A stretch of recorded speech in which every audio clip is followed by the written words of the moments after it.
We're ready. This is the State of Folk. State of Folk. And I have Marvin Hey, Etzioni. Etzioni. Yes, sir. We're Marvin. Get into that. Marvin Etzioni. And then we got Ralston. Ralston Bowles. And we're going to talk folk music. Folk music. Let's do it. So, give me a gist of how you guys met, because you guys, there we go. Look at that guy. So you guys kind of came as a package. I got introduced to Marvin through Ralston. Yeah. So how'd you guys meet? Go ahead. Well, I got a call from LA from a guy, which was this guy, Marvin. He said he had heard a tape. He was driving around LA and kept playing the tape over and over. And he said, "This is a song I want to produce. What are you doing in February? Can you come out? I got about a week." What about me? I guess so, yeah. He had a song called What About Me? And I thought, this is a really good song. You wrote that? Yes, I did. I said, send me some more songs. You got to make a record. And he was 50, and he hadn't made an album yet. He hadn't made an album. And I said, time to make your first album. So I wind up getting on a plane. He says, "We got you covered. All you do is get here, and then we make the record." So it's kind of like, I don't know. Do I trust this guy? I don't know. He's from New York, and now he lives in California, and kind of sketchy. But no, actually, I had heard his material because he used to be in the band called Lone Justice, and which I loved that band, and he was the bass player for that. And the songs that I liked on the record, he had his name on them in some of the co-writes and stuff. And then he wound up in his own right making some solo albums, which I found were very cathartic to me. There was a song called Weapons of the Spirit album that just had almost every song on the thing was killer. And then he also had The Mandolin Man, which he's known for playing the mandolin. And the songs on that is equally moving for me. So it's like when I find an artist that has those kinds of songs that move you, and they're calling you and asking you, they go, "Hey, this is a song you wrote that moved me." That was like totally unbelievable to me. I mean, it was like it caught me off guard. It would be like if somebody you knew that was just an amazing artist calls you up and goes, "Hey, I'm a fan of yours." Well, no, you're not. I'm your fan. Yeah. So anyway. Yeah, that's definitely huge, because most of the time when we're starting out writing songs, we're amazed that anybody takes an ear to it, much less enough to want to buy it and listen to it. But it's even more when a professional, like you said, one that you respect, comes up to you and says, "Hey, man, I want to work with you." It could be a state of disbelief, because so many times that happens, I guess, amongst your own peers when you're coming up. "Yeah, man, let's make a record. I can do this, I can do that." And then nothing ever happens, and you kind of get jaded off of that whole thing. But your story didn't work out the way. He was actually legit, and it worked out great for you. He's the real deal. And I get off the plane, he picks me up, we go back to his living room. I mean, there was no messing around with this guy. He was like, "Okay, sit down, play the song. Okay, that's one. You got another one? Okay, that's another one." Because how do you know what you're going to put on a record? So I went through like 10 songs. He goes, "Okay, that's it. Close the book. We got 10 songs. I'm going to call my friend, the engineer, David Vaught. We're going to be in the studio tomorrow." I went, "Wait a second. This is moving too fast.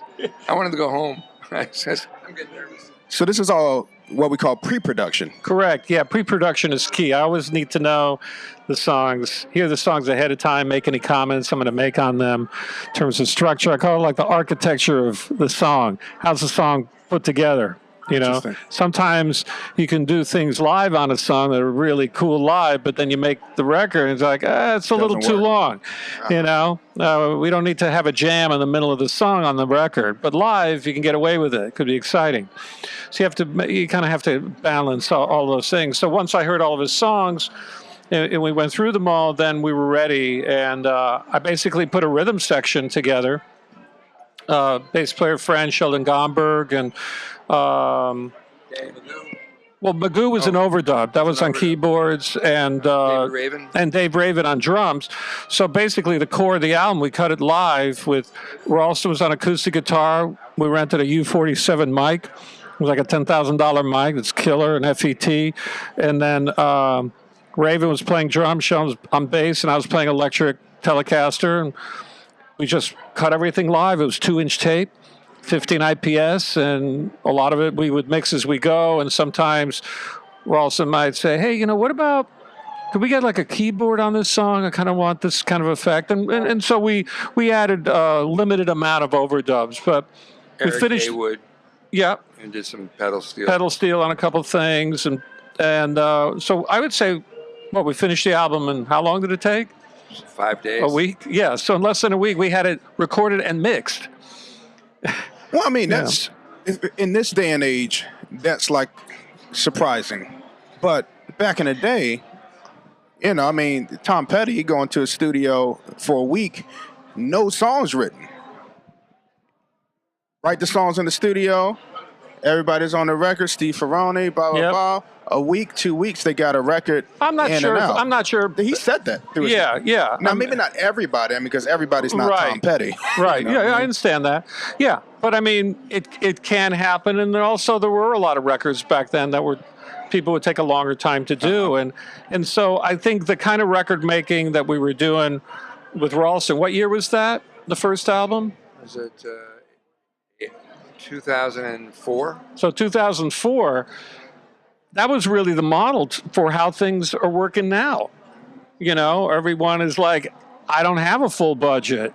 I'm not signed to a label. So I've been making these kind of indie kind of records, for 30 plus years with that kind of mentality. Now, it seems like, oh, okay, you know how to make that kind of record, because not everybody can or wants to, And but I think right now it's about the song. You can save a lot of time, energy, and resources if you review the songs ahead of time, no matter what your budget. I don't care if you go in, I'm going to cut the album, direct the 2-track in 2 days, or you're going to spend a week or a month or 6 months. I don't care. It's about the songs. So let's educate right quick. As a producer, when you heard Ralston, if you remember, or if you can just kind of surmise it, what was your first thought when you hear artists and it makes you go, okay, I want to record? What is that it factor for you? When he sent me a cassette and I heard What About Me, I believed it. It was like a bell or something that just kind of like, it doesn't ring, it like it moans. It just kind of moves through you. It's like, okay, if we could do 10 in a row, 11 in a row like that, we're going to have a record. Wow. And I knew instinctively that he was going to have that. I just knew it. I was just like rolling the dice when I called him, you got to get out here. I didn't hear the entire album yet, but I just knew when he said, yeah, I'd like to make an album that, okay, if he's got one of those, he's going to have others that are even better. Awesome. So from the point of making a record, what did you guys do next? Did you guys go to radio, or did you just hit the road, start touring? Did you send it to a label? We mastered it. That's the one thing I asked to commit, that don't stop midway if it's possible, because he wanted to stop midway, and your son was out there. Yeah. And his son was like talking to him like, you got to stay, because it was scary. I was raising the bar real high. All of a sudden, whoa, that it was not easier said than done, And I think it was the first time you ever cut with a rhythm section and a band behind you in a studio. Yeah. When you start putting musicians around you of that caliber. These guys had played session work with some pretty heavy hitters. And for me, I didn't know that going in, but then I start researching and I would find out a little bit of information here and there about them, and then it's that once you start getting that, then I'm going, I really shouldn't be doing this. These guys need to be in a room with better guys than me. But we all loved his songs, and we all loved his voice. He just has, to me, like the great classic American singer-songwriter voice that's timeless. It's like if the first album, Carwreck Conversations, came out today, here we go. Oh, is this a brand new record?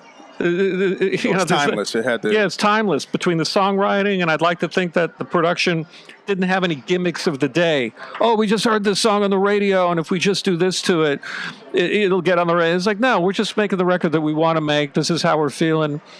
feeling it in the moment, and that's where we went with. I feel you. I was about to say about when you were talking about working with the studio musician heavy hitters, and it's that saying, "Still sharpens steel." You know what I mean? When you're in a room with top-notch cats, it makes you rise to the occasion. You know, you gotta go for the A game, I guess. And so they were like challenging me to do that, and they were also affirming me by saying that, because they go, no, we want to make this record.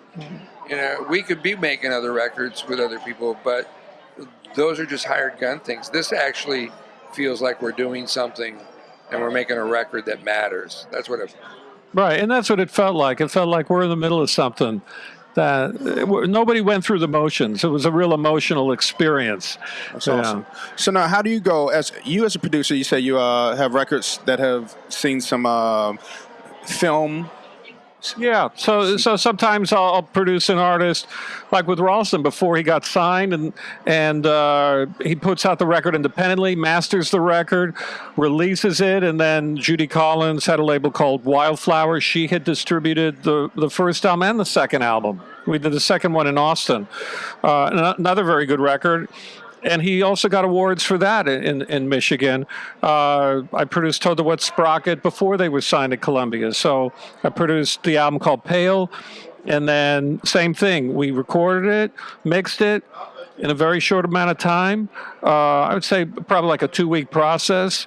And then we mastered it. And then they shopped it to labels, and everyone wanted it. And Columbia was who they went with. So that's happened with other artists over the years. And knock on wood, just hopefully will continue to happen. Shit. I'm sitting here thinking, well, maybe we can create this magic, me and him. All right, well.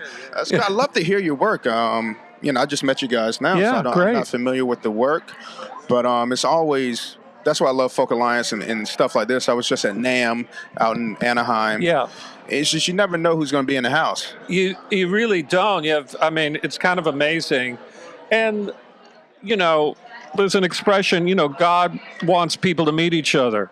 You're right about that. You're totally right, because, I have a semi-full schedule of people that I either reached out to or my friends, and then you come up and go, he makes a joke like, hey, I'm next, right? And it's like, I don't even know where you are. That's great. But, you didn't have to do that. But something told you to just be yourself. Well, you look very inviting and friendly. Kind of, sort of. And I didn't know if you were single or not. I'm totally taken by the opposite persuasion. I'm just kidding. I can see why you are.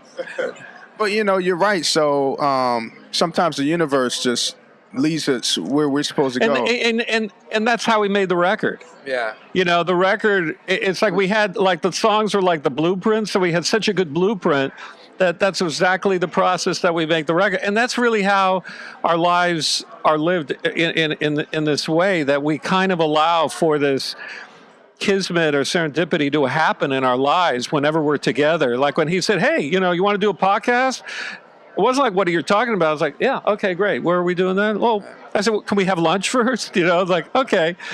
So it's so natural for us to communicate that way. And when we first went in the studio, that's how we made the record. It wasn't like, hey, guys, we're making a record. It was like, all right, well, play the song, push record, and let's just see what happens, That sounds like a good take. All right, let's go with that. You want to do another song, or want some coffee? Or second album we did during a Folk Alliance in Austin. Right. So we were hanging out, and finally we just said, we were back in the hotel room, wrote a song. We needed one more song. Right. So we just started, he starts playing, I come up with a line. We trade lines. Next thing you know, we got a song. Right. And what's interesting about that song, it was kind of indicative. I said, we really need one more song for the record. And he was like, well, what do you want from me now? I go, well, there's your song. That's a dope title, too. Yeah.